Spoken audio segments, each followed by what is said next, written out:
I can remember when he was in juniors, he didn't quite have that, but he's worked on his technique so much. But Castillo, more techniques. He can do some of the techniques you see much more at the lower weights. He's absolutely brilliant. So Belarus and Cuba for a place against a nationality at the other end of the alphabet in Uzbekistan. So Shokin will be paying attention, but I think he's got enough belief in his own ability that he won't mind either of these, will he? Yeah, definitely. But I think it would be very interesting for him to watch Castillo, because the Cuban team don't compete that often in different competitions. So it'd be good for him to get a bit more insight of what he could do if that is who he ends up facing. The Pan American gold medalist, the Cuban, just holding the back of his hamstring a little there. Back of his leg. Just an early knock. He'll soon get over that.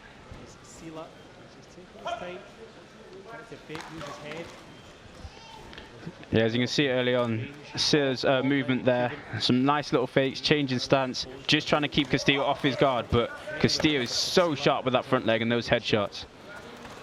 Oh.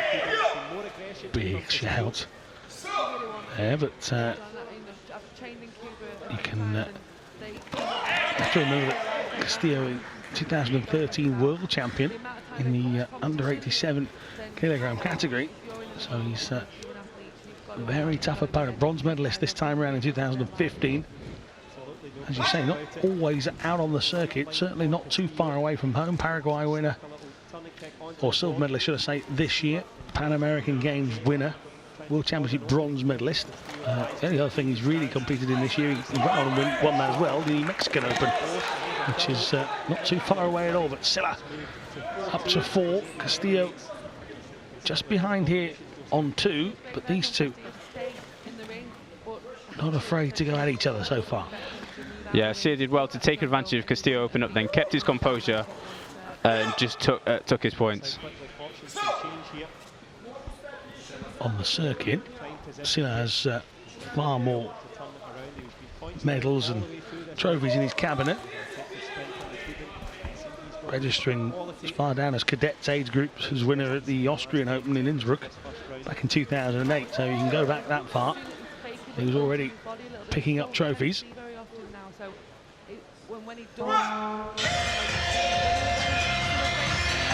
Well, when they did come together, it was quite explosive, but for large parts of that, they were quite happy to just leave each other alone a moment. And another one of the athletes just taking a little bit of ice to the neck. And it was this man on your screen here, Castillo, who just felt the back of his leg at one point. He'll hope that that doesn't rear its head again.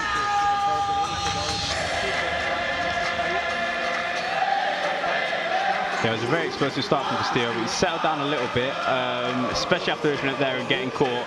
He might be a bit more wary of what, so close to scoring that, but he might be a little bit more wary of what Silla has to offer.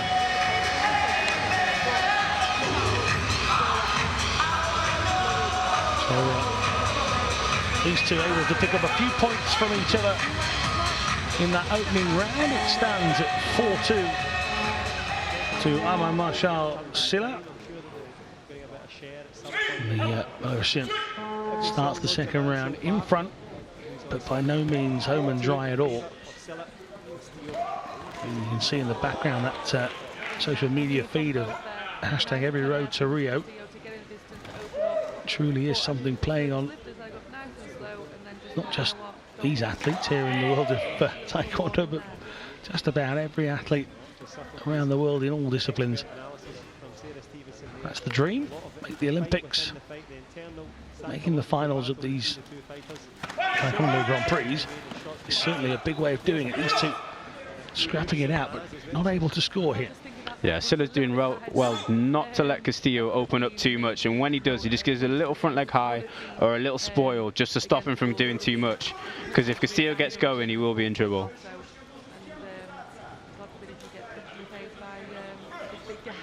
All very tight and tense here. In fact, a very respectful Taekwondo crowd here in Manchester. All looking on, trying to see who's going to make the final here to face Dimitri Shokin. 5-2 now to SILLA. Out of the ring and getting that from and taking it to 5-2. So the weight difference is showing a little bit more. Oh, did he connect? He did. 5 apiece. Inside the final minute of the second round, just managing to stretch the toes along far enough, wasn't it? Yeah, definitely. I was just going to say, he needs to try something a little bit different. He did well to use that second action just to reach up and get the headshot to tie things up.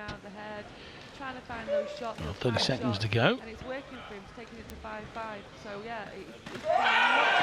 And maybe a second headshot scored.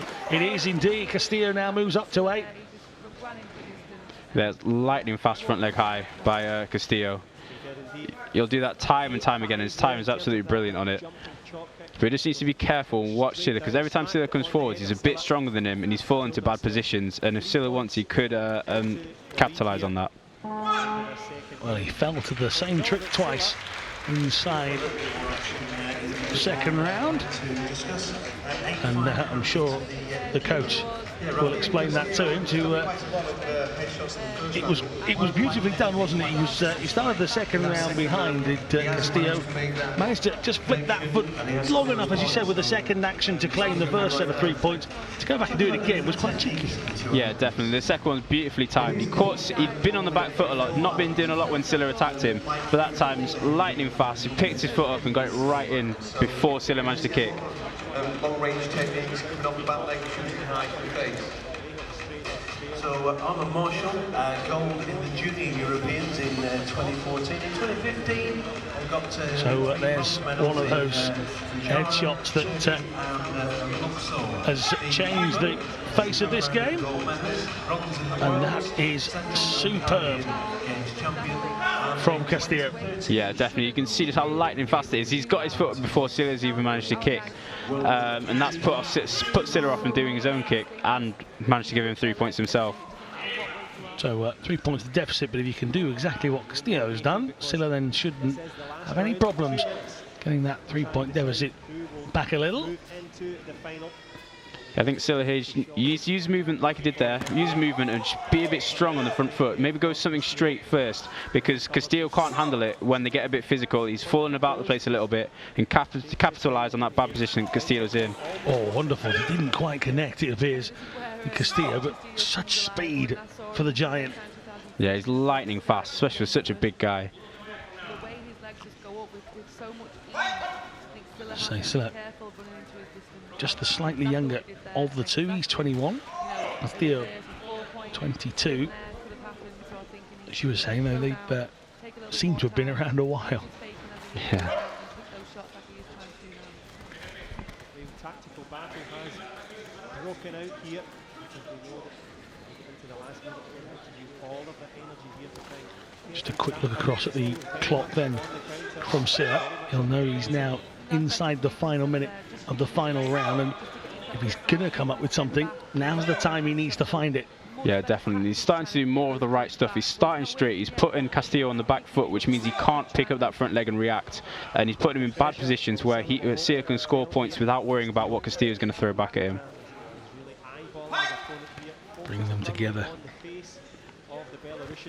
referee just switching sides at will is Castillo, trying to keep SILLA at bay, and very, very quick from Castillo to move away from what was coming. Yeah, definitely. It was brilliant. Cut and roll. Tried to get his point, didn't quite get his point, but did the important thing, got out of the way of what was coming back at him. Made sure he put the security alarm on as he went in there. Oh, yeah, just reaching up, and he's levelled it all here. It's 8 apiece, just making connection with the chin. Yeah, that's exactly what I was saying there. He needs to get Castillo on the back foot, put him in a bad position, and he scored his points brilliantly. A pair of them trying to strike late on here, but neither registering, which means it's 8 apiece, and golden point time joins us. Seen many of these during the semi-finals of this contest so far tonight. We have now Marshall SILLA just managing to register that 3 points in that round, and a vital 3 points just takes us to golden point territory. Yeah, it'll be interesting to see what tactics to go with here. If I was Castillo, I'd just go use your speed and commit to scoring a point as quick as you can, because he's so much faster than Sia. But we'll see if that's what he wants to go for himself. You to say, why is it 0-0? Tell us about the golden point. Well, at the end of 3 rounds, if it's a tied score, then we have the what used to be called known as a golden point round. And we've got the opportunity for one of these two to make it through. There was the speed from Castillo a little bit earlier on. He just wasn't quick enough a little bit later in that round to avoid the foot of SILLA. And now the first one to strike gets the golden prize from the golden point. That prize, of course, a place in tonight's final. Oh, and it's over already. Well, for all the hard work that was put in by SILLA to level it all up at 8 apiece during the contest, during the 3 rounds, a very quick, singular strike from Rafael Castillo sees the Cuban into a final against Uzbekistan's Dmitry Shokin. Yeah, definitely. It was a brilliant shot there. As Alan said, he committed, he used his speed, and he got his points. The only way Sia was really going to take that was if he managed to get in a position where he could take the second action, which he would have probably been quicker to. But yeah, Castillo did well, just commit to get his point, and he did exactly that, and he's into the finals. An exciting final of the male over 80 kilograms. Ribbons nodding his head alongside.